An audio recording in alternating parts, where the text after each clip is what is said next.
Men, gimana kabarnya hari ini? Jangan lupa tersenyum ya. Kali ini kita akan bahas kelanjutan keseruan dari cerita di chapter sebelumnya.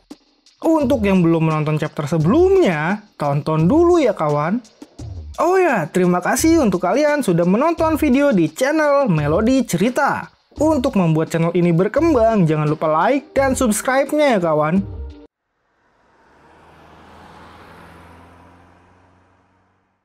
Oke kawan, kita mulai perjalanan imajinasi cerita ini. Aktifkan imajinasi kalian ya. Pada chapter ini diperlihatkan Bailong yang menyaksikan kematian Sun Wukong pun sebenarnya tidak menyangka. Dan terlihat Yuan Shi Tianxun pun kembali berbicara pada dirinya sendiri kalau dia disuruh tenang. Dan dia bertanya apakah dia menyakiti sutra itu. Hidup sebagai Tianxun sangatlah memalukan menghadapi iblis rendahan seperti itu. Dan dia merasa malu karena sudah melakukan itu. Dia pun meminta suara itu untuk tidak berbicara lagi. Dia telah menghabisi musuh dan telah mendapatkan sutra. Dan dia pun menyuruh untuk cepat melahapnya. Dan dia pun berkata juga, sekarang dia telah melahapnya dan apakah dia tidak merasakan penambahan kekuatan itu. Tapi dia ingin lebih lagi. Yang dia inginkan adalah kekuatan dahsyat melampaui batas kausal dan kekuasaan. Padahal Yuan Shi Tianxun pun sudah memburu sutra sampai sejauh ini ke jalur iblis. Akhirnya, dia pun mengakui kalau keinginan sebenarnya adalah King Jing. Dan dia pun akhirnya berubah ke wujud burungnya dan terbang ke dataran seberang. Sedangkan Bailong berkata Tianxun sudah pergi, rasanya lega sekali dia telah menjauh. Ini adalah jarak kekuatan yang sulit dilawan, bahkan kekuatan kemauan dan kerja keras dari makhluk hidup tidak mungkin melawannya. Dan dia cerita, Tianxun berhasil mengalahkan Wukong dan Yumoren. Dia pun pergi terbang ke dataran seberang. Murid-murid Tan Sanzang tidak menyangka kalau Wukong bisa dikalahkan. Wu Qing pun berkata, Wukong memang hebat, tapi Tianxun itu seperti gunung di atas gunung. Lalu Tan Sanzang pun meminta murid-muridnya untuk tenang, namun Bailong berkata ada satu lagi hal yang harus dia katakan. Dia takut mengatakannya karena gurunya pasti tidak akan membiarkannya setelah ini. Dia pun bercerita awalnya dia sekarat dan untuk bertahan hidup dia harus memakan Yihu. Jadi diceritakan, Yihu pun memanggil Bailong dan bertanya apakah Bailong pura-pura mati. Lalu Bailong pun menjawab dia pikir Yihu telah mati.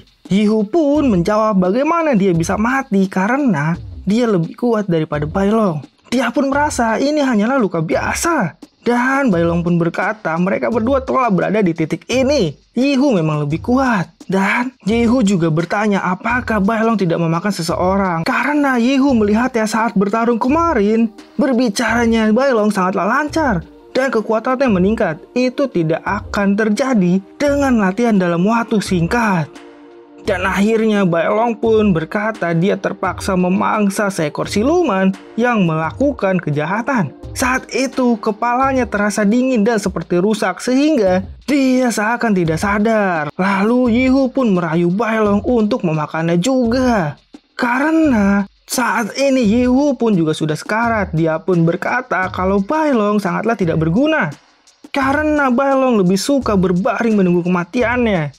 Yihu pun bertanya apakah Bailong pantas melindungi Xiaoyu. Jika iya, haruslah dia memakannya.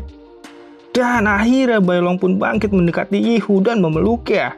Bailong pun menangis sambil mendekap Yihu. Yihu pun berkata kalau dia mengantuk dan Bailong pun sadar kalau itu hanyalah cara Yihu untuk membuat Bailong tetap bertahan hidup. Itu semua karena Bailong harus menemukan Yuan Shi Tianxun dan membalaskan semua untuk hari ini. Akhirnya Bailong pun menangis dan memakan Yihu. Cerita pun dibawa kembali ke saat ini dan ternyata reaksi Tan Sanzang pun sangat mengejutkan. Dia tidak marah dan berkata itu semua tidak apa-apa karena yang penting sekarang dia masih hidup. Dan itu semua karena kesalahan di dunia memang memiliki sisi hitam dan putih. Jika Yihu tidak memintanya memakannya, maka Bailong juga sudah mati. Setidaknya Bailong tidak jatuh dalam jiwa gelap. Dan jika ada alasan khusus di masa depan kalau dia bisa memakan seseorang lagi, itu tidak apa-apa.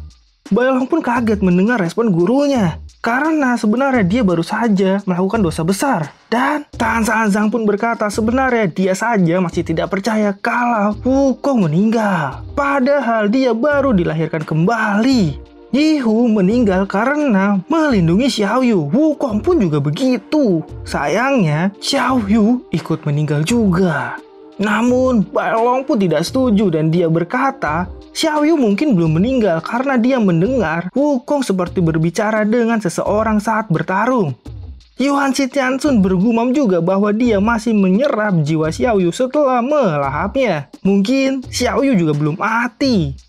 Baji pun berkata, Wukong pun dikalahkan oleh Yuan Shitiansun, apalagi dengan mereka. Jadi, dia bingung harus apa. Sedangkan Tan Sanzang masih meminta murid-muridnya untuk tenang. Karena mereka harus melawat Niu Moren dulu. Sambil memikirkan sesuatu, dia pun berkata Niu Moren masih hidup, tapi dia tidak tahu apa bisa membangunkannya dalam kondisi yang seperti ini. Karena ini aneh, tubuh Niu Moren seakan menolak untuk pulih. Dia pun berpikir sejenak dan Tan Sanzang akhirnya memutuskan tidak bisa meninggalkan Niu Moren. Dia harus membantunya. Hatinya juga merasa tidak nyaman saat ini. Situasinya sekarang juga kurang baik. Mereka perlu berdiskusi, tapi mereka masih harus menghadapi kenyataan. Mereka kehilangan Wukong dan Yihu, tapi Xiaoyu juga ditangkap oleh Yuan Shitiansun. Ini adalah keadaan sulit yang belum pernah terjadi sebelumnya. Jujur, Tan Sanzang bahkan belum memikirkan bagaimana cara menghadapinya. Dan Tan Sanzang pun berkata, semuanya mengikuti perjalanan bersama dengan sukarela. Mereka mandiri dan bebas, jadi jika saat ini ingin berpisah, mereka tetap boleh melakukannya. Dan murid-murid Tan Sanzang pun berpikir. Tan Sanzang pun bertanya lagi kenapa mereka hanya menontonnya saja. Kenapa mereka masih belum pergi? Dan Baji pun akhirnya berteriak karena ada pria jelek yang ingin pergi. Kenapa tidak mengatakannya langsung? Lagi pula mereka bisa mengalami hal buruk. Semua sudah selesai, mereka sudah habis. Dewa seperti Tiansun bukanlah lawan yang bisa mereka hadapi. Baji tidak ingin mati, semuanya juga pasti ingin berpisah dan bergegas pulang. Tan Sanzang pun berkata kalau dia mengerti. Ide Baji sangatlah manusiawi dan Baji pun berkata lagi kalau dia tidak mau menyesal. Semua itu pengakuan Baji. Lalu Baji pun langsung membalikan badannya dan pergi. Sekarang hanya sisa Tan Sanzang, Wuqing, dan Bailong yang duduk sambil berpikir. Tiba-tiba, Baji pun terpikir kalau kenapa tidak ada yang mengejarnya. Lalu dia pun kembali lagi. Bodoh emang ini babi ini. Dia pun langsung bertanya apa rencana untuk mengejar Yuan Shitiansun. Tan Sanzang pun hanya berkata, selamat datang kembali Baji. Dan Baji pun berkata mereka akan melaluinya bersama. Sedangkan Bailong bertanya bukankah tadi Baji ingin pergi dan hidup dengan damai. Namun Baji berkata tidak ada jalan keluar. Jadi tolong beritahu rencananya. Dia harus kembali pada mereka. Tan Sanzang pun berkata dia tidak boleh pasrah dan dia harus pergi. Jika ingin pergi jangan cuma pasrah. Mereka tidak boleh merasa kalah sebelum bertarung. Hal tak terduga bisa terjadi kapanpun. Juga pada Tiansun, mereka yang berani bertarung akan selalu memiliki kesempatan sendiri. Bahkan pada Tiansun atau siapapun. Perkataannya pun disetujui oleh murid-murid Tan Sanzang. Dan mereka akan berjuang sampai akhir. Bailong pun dengan bersemangat mengatakan akan pergi. Dan Tan Sanzang berkata mereka harus menyeberangi Sungai Hitam di belakang mereka terlebih dahulu. Lalu Bailong pun berkata lagi, gurunya sudah cukup menderita selama ini. Dia juga tidak bisa duduk diam ketika memikirkan kondisi Xiaoyu saat ini. Dia pun memutuskan untuk lari dan berenang melewati Sungai Hitam itu. Namun Tan Sanzang berkata, Bailong haruslah tenang. Mereka tidak bisa hanya berenang. Karena di sana terdapat penguasa Kraken. Itu terpisah dari dunia dan dipenuhi siluman juga makhluk kuat Busy. Jika dia tak sengaja lalu salah masuk, itu tidak akan bisa keluar. Mereka harus cari cara lain bila ingin menyeberangi sungai. Dan tiba-tiba, dari dalam air keluarlah gelembung-gelembung yang mengagetkan mereka semua. Tiba-tiba, muncullah sesuatu yang sangat besar dari dalam air. Itu adalah kapal milik siluman ikan. Dan mereka pun terkejut melihat itu. Namun sayangnya, cerita pun selesai sampai di sini kawan. Saksikan video selanjutnya ya. Dan jangan lupa like serta subscribe kalian. Dan sampai jumpa.